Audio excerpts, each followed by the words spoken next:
कभी कभी ना हम सभी के साथ ऐसा होता है कि हमारी हिम्मत ना टूटने लगती है। तब कोई भी मोटिवेशन काम नहीं आता है, किसी की बातें समझ नहीं आती है, कुछ भी करने का मन नहीं कर रहा होता है। बस मन करता है ना कि कहीं जाके छुप जाए, एकदम सबसे इतने दूर हो जाए, अकेले ना कहीं शांति में जीवन बिताए। और ऐसा इसलिए होता है कि कभी कभी हम अपने गोल को पाने के लिए ना बहुत ही ज़्यादा एफर्ट डालते हैं, बहुत ही ज़्यादा मेहनत करते हैं। और जो हम रिजल्ट सोचते हैं ना, वो रिजल्ट उसके ठीक विपरीत आ जाता है। तो इससे ना हमें बहुत ज़्यादा डिमोटिवेशन होता है और हम बहुत ज़्यादा, हमारा हिम्मत जो है वो टूटने लगता है। तो ऐसे में हमें क्या करना चाहिए, ये हमें बिल्कुल भी समझ नहीं आता है।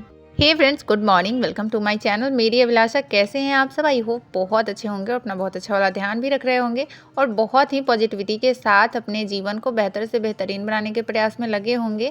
आज मेरे मॉर्निंग की शुरुआत सुबह 5:45 हुई है और उठने के बाद मैं सीधे किचन में आ गई हूँ, क्योंकि वासु को आज स्कूल जाना है, फर्स्ट डे। तो इसलिए सीधे किचन में आके मैं बनाने लग गई हूँ लंच। दूध और चाय मैंने बना लिया है और उसके बाद मैं उसका लंच प्रिपेयर करने लग गई हूँ। और आज मेरे हस्बैंड भी बोले हैं कि 7:30 में वो वासु के साथ ही निकल जाएंगे, तो इसलिए उनके लिए भी मैं यहाँ पे लंच जो है वो बना रही हूँ।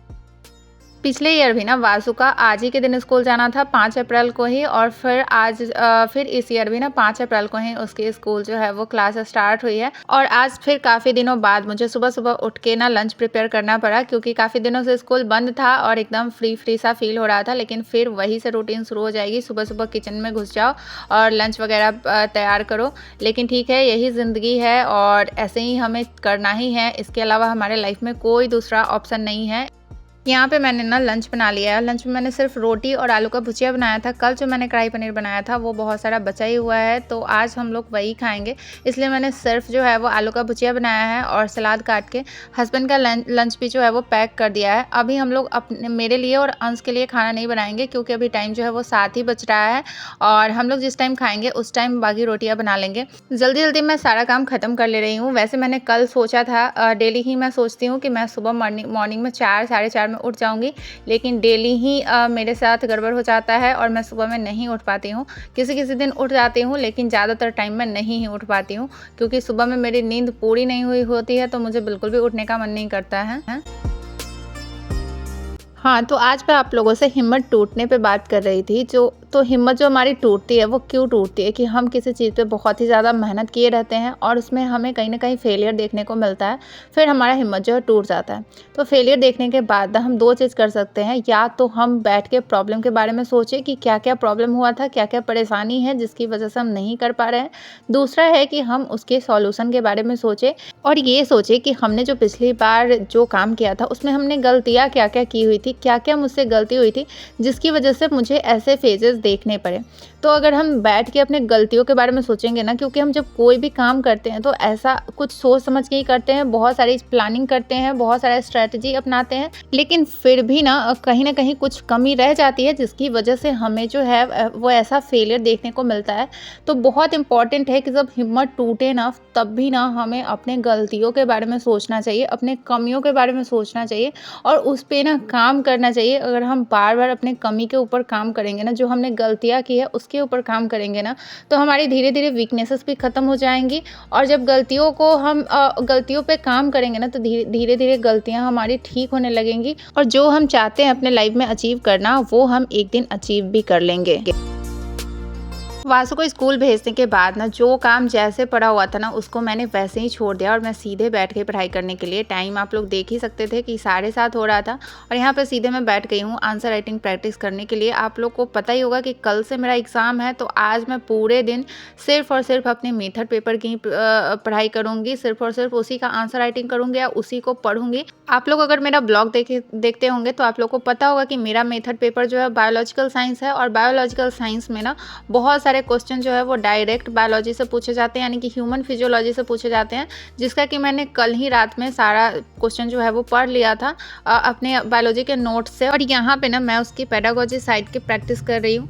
यहाँ पे मेरा लगभग कंप्लीट भी हो गया है। टाइम 9 बज गया था, तो फिर मैंने अपनी पढ़ाई बंद कर दी, क्योंकि फिर से मुझे रोटियां वगैरह बनानी थी, अंश को खाना देना था। और ये सारे आंसर राइटिंग अभी मैंने किए हैं, जो कि मैं आपको दिखा रही हूँ। और उसके बाद किचन में रोटी वगैरह बनाने के बाद हमारे किचन का हाल कुछ ऐसा था। तो मिलती हूँ आप लोगों से इसको क्लीन करने के बाद। यहाँ पे हमने किचन को साफ़ कर लिया और बहुत ज़्यादा टाइम लगा इसको क्लीन करने में, क्योंकि आज ना कुछ ज़्यादा ही गंदा था सब चीज़। तो लगभग मैंने साफ़ कर लिया है नीचे-नीचे का, बहुत डीप क्लीन नहीं करती हूँ, आप लोगों को पता ही है। और उसके बाद आज मुझे थ्रेडिंग वगैरह करनी थी, तो मैं यहाँ पे आ गई हूँ थ्रेडिंग करने के लिए। और आज मैं फिर से आप लोगों को दिखा रही हूँ कि मैं अपना थ्रेडिंग खुद से कैसे करती हूँ। और कल मुझे एक कमेंट आया था कि दी आप मेहंदी लगाना कहाँ से सीखी? तो मैंने कुछ भी ना कहीं से कोई ट्रेनिंग नहीं लिया है, ना तो सिलाई का, ना थ्रेडिंग का, ना मेहंदी लगाने का। बहुत सारी चीज़ें मैंने यूट्यूब से सीखी है और बहुत सारी चीज़ें मैंने अपने कॉमन सेंस से सीखी है। मेहंदी वगैरह लगाना, ये थ्रेडिंग वगैरह करना मैंने अपने कॉमन सेंस से ही सीखी है और कहीं से नहीं सीखा है। मेहंदी मैं बहुत बचपन से लगाती हूँ। अगर आप लोग कहेंगे तो मैं कम्युनिटी में अपनी मेहंदी की कुछ फ़ोटोज़ आपके साथ शेयर करूँगी। और आप लोगों को पता है, मैंने अपनी शादी में भी ना खुद से ही दोनों हाथ में मेहंदी लगाई थी। दोनों हाथ में ही मैं लगा लेती हूँ। मैं उल्टे हाथों से भी मेहंदी लगा लेती हूँ और सीधे हाथों से भी मेहंदी लगा लेती हूँ। यहाँ पे सब कुछ करने के बाद ना मैं यहाँ पे फिर से बैठ गई हूँ पढ़ने के लिए और वासु भी आ गया था। टाइम जो है वो अभी लगभग 1 बज रहे थे और 1 बजे मैं फिर से बैठ गई हूँ यहाँ पे आंसर राइटिंग ही करने के लिए। जितने भी क्वेश्चन मैंने लगभग तैयार किए हैं ना, पहले तो मैंने मेथड पेपर के एक भी क्वेश्चन तैयार नहीं किए थे, लेकिन पिछले 2 दिनों में मैंने ना लगभग 5 क्वेश्चन जो है वो तैयार कर लिए हैं अपने मेथड पेपर से। तो सभी का ना एक बार मैं खुद से राइटिंग करके प्रैक्टिस कर ले रही हूँ। और हाँ, मैंने यहाँ पे रखा हुआ है पहले से, क्योंकि अगर थोड़ी बहुत गलती हो ना तो देख के तुरंत लिख लूँ, ताकि फिर से ध्यान में आ जाए और कल जो है वो उतनी प्रॉब्लम ना हो। थोड़ी देर टेबल चेयर पे पढ़ने के बाद ना मैं बेड पे आ गई थी। और आजकल मेरे बैक पेन ना बहुत ज़्यादा हो रहा है मुझे, तो इसलिए मुझे बहुत प्रॉब्लम होती है चेयर पे बैठ के पढ़ने में। तो यहाँ पे ना मैंने वासु को बुलाया हुआ है सोने के लिए, तो उसको थोड़ी देर के लिए मैंने इंग्लिश स्टोरी दिया है देखने के लिए। और साथ में मेरे कॉपी का पेज फट गया था, तो मैंने पेज को हाथ में लेके पढ़ रही हूँ।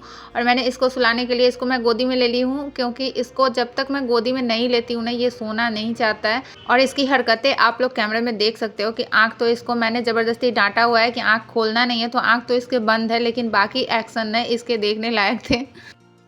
जब एग्ज़ाम के लास्ट टाइम चल रहे होते हैं ना, तो ऐसा लगता है कि ये भी पढ़ लूँ, वो भी पढ़ लूँ, और लास्ट टाइम में लगेगा कि सब कुछ पढ़ लूँ, कुछ भी छूटे ना, ऐसा फ़ील होता है। और जब ख़ास करके ये फ़ीलिंग तब आती है जब कुछ भी ना पढ़े रहो पहले से, तब ज़्यादा ये फ़ीलिंग आती है।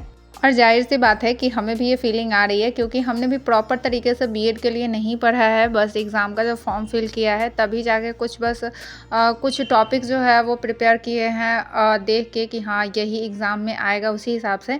तो ज़ाहिर-सी बात है कि थोड़ा अभी हमें भी डर जैसा लग रहा है कि पता नहीं अभी जो हमने जो क्वेश्चन तैयार किया है, पता नहीं वो एग्ज़ाम में आएगा या नहीं आएगा। तो थोड़ा-सा डर हमें भी लग रहा है। यहाँ पे ना मैंने सेकंड स्लॉट की स्टडी जो है वो कंप्लीट कर ली है। और अब बारी है वासु को उठाने की, क्योंकि टाइम हो गया है वासु के टीचर का आने का। तो आधा घंटा पहले कोशिश करती हूँ इसको उठाने का, नहीं तो ये फिर बहुत ज़्यादा रोने लगता है अगर तुरंत उठता है तो। यहाँ पे ना क्या आप लोग के भी फ्रिज में ऐसा हो जाता है क्या? मेरे फ्रिज में ना हमेशा मतलब लगभग 1 महीने 2 महीने पे ना इस तरीके से पूरा फ्रीजर जो है ना वो बर्फ़ से पूरा भर जाता है। और फिर सारे बर्फ़ को बाहर निकालना पड़ता है, फ्रिज को जो है वो डिफ्रीज़ करना पड़ता है, तब जाके सारे बर्फ़ जो है बाहर निकलते हैं। यहाँ पे वासु के जो टीचर हैं ना, वो खुद एक स्टूडेंट है, 11th क्लास में पढ़ते हैं, लेकिन सच बताऊँ तो बहुत ही अच्छे से, बहुत ही काम रह के ना वासु को पढ़ाते हैं, क्योंकि छोटे बच्चे को पढ़ाना ना इतना आसान नहीं है। लेकिन सच में ये सर ना वासु को बहुत अच्छे से पढ़ाते हैं, बहुत अच्छे से। और मतलब उसके एज के हिसाब से ना बहुत कुछ उसको नया सिखा दिए। वैसे तो पहले ही मैंने उस पर बहुत ही ज़्यादा मेहनत किया हुआ है, तो पहले से ही उसको बहुत कुछ पता था, लेकिन सर के आने के बाद ना उसमें बहुत ही ज़्यादा इम्प्रूवमेंट हुआ है। यहाँ पे मैं अपने थर्ड स्लॉट के लिए बैठी थी लगभग 4:30 में, और इस टाइम फिर से मैं पढ़ रही हूँ अपना बायोलॉजी। एक बार कल रात में पढ़ा था और फिर से अभी दोबारा पढ़ रही हूँ। ऐसा मतलब एग्ज़ाम कल ही है ना, तो मुझे ऐसा थोड़ी-थोड़ी देर पे लग रहा है कि कहीं भूल ना जाऊँ, कहीं एग्ज़ाम में ऐसा ना हो कि याद ही ना आए। और कभी-कभी ना एग्ज़ाम में ऐसा हो जाता है कि पढ़ा हुआ चीज़ ना लाख याद करने की कोशिश करो, याद ही नहीं आता है। और फिर यहाँ पे कुछ फिगर वगैरह ना मैं बना के जो है वो देख रही थी, जैसे सर्कुलेटरी सिस्टम का, हार्ट का, ये सब का फिगर ना मैं एक बार बना के देख रही थी, ताकि वहाँ पे मुझे बहुत ज़्यादा प्रॉब्लम ना हो। यहाँ पे मैंने जो है वो थर्ड स्लॉट की स्टडी भी कंप्लीट कर लिया और टाइम 6 बज गए हैं।